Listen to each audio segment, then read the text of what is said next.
គេលេងខ្ញុំបង្ហាញបន្ថែមតកតងទៅនឹងការដែលយើងឲ្យសัตว์រត់តាមតួអង្គមេណាហ្នឹងឥឡូវយើង play មើលអូខេវាងើបមកគឺរត់តាមបាទរត់តាមអញ្ចឹងតមកវាត្រូវឡើងទូលឯវារៀងងើបទីទួយតាមហ្នឹងទៅអូខេបាទអញ្ចឹងឧទាហរណ៍ទៅកន្លែងនេះគឺយើងត្រូវការបតោងសัตว์ប្រមាណទៀត3 4ឬក៏3តាមហ្នឹងទៅអូខេយើងយល់តែមួយយើងអាចធ្វើផ្សេងទៀតបានដែរឥឡូវយើងមើលកន្លែងនេះមានន័យថាមេចាប់ផ្ដើមដើរទៅបន្តិចកូនហើបមករត់តាមអញ្ចឹងកន្លែងនេះយើងទុកចន្លោះនេះកន្លែងនេះកម្រិតកន្លែងនេះមានន័យថាទុកឲ្យសัตว์មួយទៀតងើបមកតាមដូចគ្នាអូខេឥឡូវយើង copy សัตว์ទូចនេះមកទៅទាញដាក់នេះមករួចខ្ញុំ remove object ចោលពោះទូទីតាំងខុសគ្នាបាទឬហើយយើងមកទាញអា key frame ដំបូងវិញនេះមកដាក់នឹងវិញនេះកន្លែងណាដែលវាចាប់ដើមហើយយើងចង់ឲ្យវាផុសមកតាមនេះអូខេហ្នឹងហើយអញ្ចឹងកន្លែងហ្នឹងគឺយើងរុញវាចុះក្រោមសិនតម្លាក់ចុះក្រោមសិនហើយយើងលីងវាប៉ុន្តែមុននឹងយើងលីងយើងចំណាំចេះយើងអត់ប្រើ link direct ជាមួយនឹងតួអង្គទេព្រោះ link direct វាអាច error motion រត់ឆ្វេងឆ្វាយពីហ្នឹងអញ្ចឹងយើងបង្កើតដុំអីមួយមក link ជាមួយនឹងសัตว์កន្លែងនេះយើងយល់ណាគ្រាន់តែយកដុំមួយមក link ជាមួយសัตว์មកតោះមកយកផ្សេងហ្នឹងមក link ជាមួយនឹងដុំមួយនេះអូខេតោះនេះហ្នឹងហើយ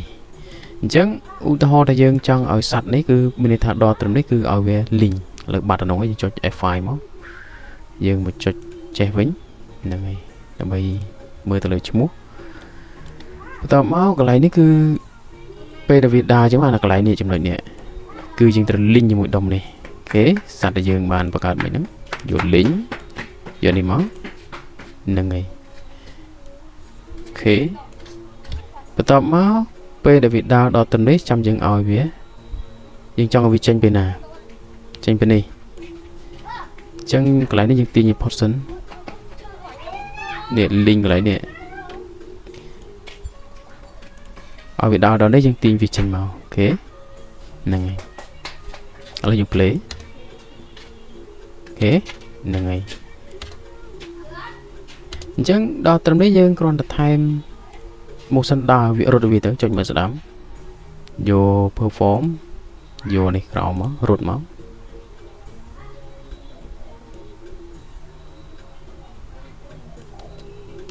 អូវាមក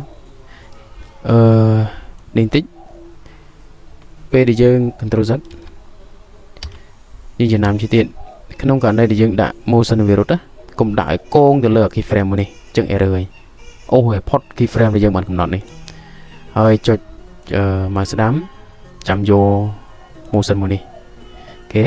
បាទអញ្ចឹងទេវារត់ហ្នឹងហើយអញ្ចឹងកន្លែងនេះគឺវារត់មិញនេះតើមកចាំយើងយកអា motion មិញហ្នឹងមកដាក់កន្លែងនេះដាក់ផុតទីកបានហេតុអីទេរួចចាំអូសចេះចង់បានបណ្ណាយយើងអូសទៅអូខេឥឡូវយើង play ត្រឹមប៉ុណ្នេះហ្នឹងហើយអាចដាក់ដល់នេះក៏បានដែរនេះគេចឹងអានេះវារៀងទៀបយើងមើលកន្លែងនេះកន្លែងនេះវាងើបនេះយើងដាក់កពស់ណាយើងសេរីតាមហ្នឹងមកអូខេទៅហើយចឹងយើងបាច់ចាំសេរីចឹងក្រោយនេះទេមិនបាច់ចាំដាក់ motion ឲ្យវារហូតដល់នេះទេគឺអូតូតាមមេមួយនេះដល់យើង play មក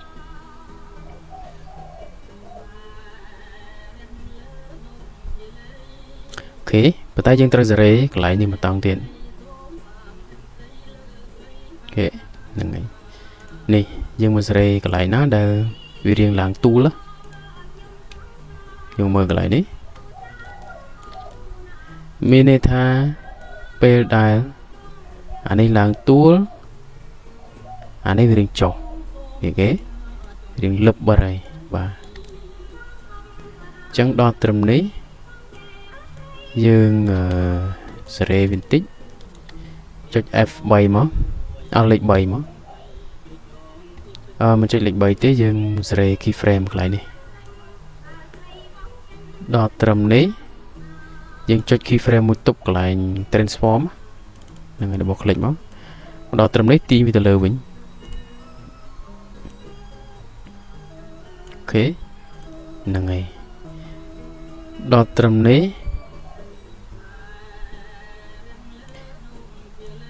ទាញវាវិញឬក៏មួយទៀតយើងអត់ចង់នេះដល់កន្លែងហ្នឹងគឺយើង unlink វាចោល link ជាមួយនឹងដុំមួយដែលបន្ទាប់ជាមួយនេះព្រោះវាតជាមួយមុខចឹងយើងពិបាកតិច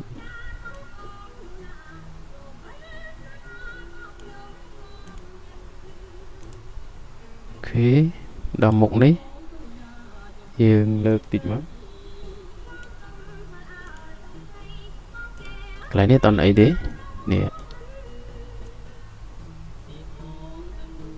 បាទដល់ត្រឹមនេះយើងចុចទុកមួយសិនហើយដល់ត្រឹមនេះចាំយើងលើក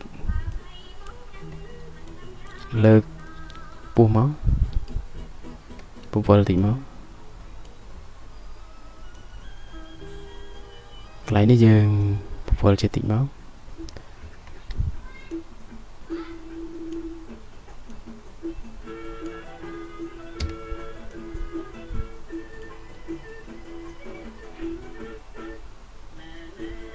អូខេកន្លែងនេះយើងលើកឲ្យយើងពវល់ឲ្យស្មើមកតែប៉ុណ្្នឹងមកវាស្មើរហូតហើយអូខេនេះស្មើរហូតហើយឥឡូវយើង play ម្ដងនេះមើលអូខេហ្នឹងហើយកន្លែងណាវារៀងខ្ពស់ពេកទាបពេកយើងសេរីតាមហ្នឹងណាតាម keyframe យើង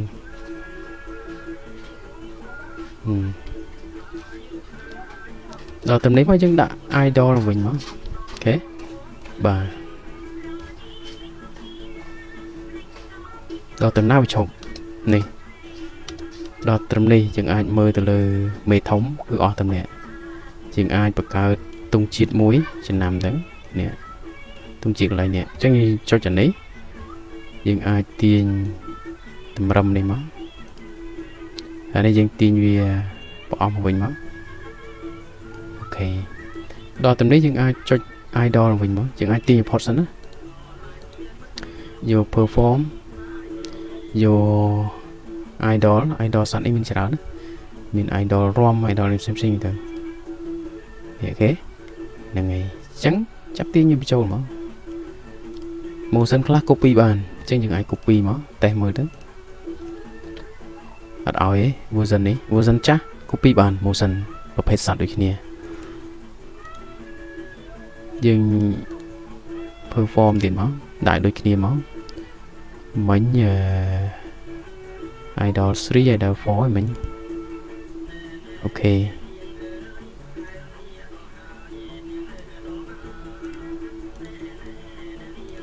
idol 3ហ្នឹងហើយចឹងអាណាចុងក្រោយគេនៅត្រឹមនេះជាយើងអាចដាក់ទង់ជាតិមួយមក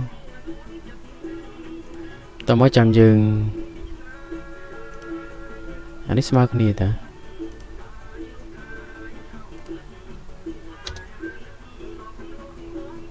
អូខេស្មើគ្នាហ្នឹងហើយអញ្ចឹងបើសិនបើយើងចង់ថែមតួអង្គទៀតដូចគ្នាទេរៀនធ្វើឲ្យមួយនឹងឲ្យចេះមកនេះ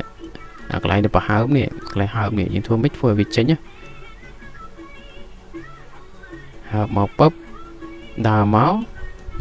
មានន័យថាដើរមកមក plate ឲ្យសัตว์នេះចេញនេះចេញ1ចេញ2តមកចាំចេញ3មកតគ្នាទៅបាទតគ្នាទៅអូខេបាទវីដេអូនេះគ្រាន់ជាផ្នែកទូចមួយសម្រាប់យើងរៀនធ្វើដើម្បីពេលដែលយើងចង់ឲ្យសัตว์នឹងធ្លាក់ចូលមកយើងឲ្យសัตว์ដើរតាមគ្នាដើម្បីយើងរៀនធ្វើនឹងយល់មកហើយយើងចំណាំយើងកុំ link direct ជាមួយតួអង្គ link direct ជាមួយតួអង្គពេលដាក់ទៅពេលខ្លះអាចបាត់តួអង្គនឹងបាត់អានេះពេលខ្លះ load ទៅនេះ load ទៅនោះចឹងណាហ្នឹងហើយមួយទៀតគឺយើងកែកន្លែងណាដែលវារៀងឡើងខ្ពស់ព្រោះដោយសារកន្លែងនេះពេលដែលយើងអូសមកកន្លែងនេះអាដុំនេះมันរៀងឡើងមែនទេរៀងឡើងអញ្ចឹងកាលណារៀងឡើងអានេះវាត្រូវលឹបអញ្ចឹងកន្លែងដូចគ្នានេះគេរៀងលឹបនេះអញ្ចឹងកន្លែងហ្នឹងយើងចុចយក transform នេះទាញវាហើបមកវិញមកល្មមមកអូខេវាបង្កើត keyframe ឲ្យមួយ ហើយអាកន្លែងមុខនេះមិនភ័យវាមាន keyframe វាកំណត់ហើយអូខេដល់តំណាដែលយើងចង់ទាញចង់ការកន្លែងហ្នឹងទាញកន្លែងហ្នឹងវិញមក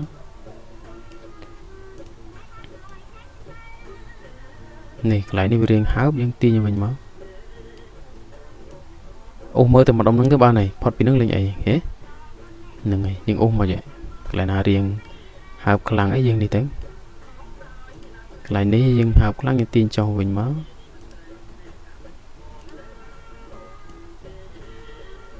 ខុសគ្នាតិចតួចមិនអីទេកន្លែងនេះវារៀងខ្ពស់តិចតួចទេកន្លែងនេះអូ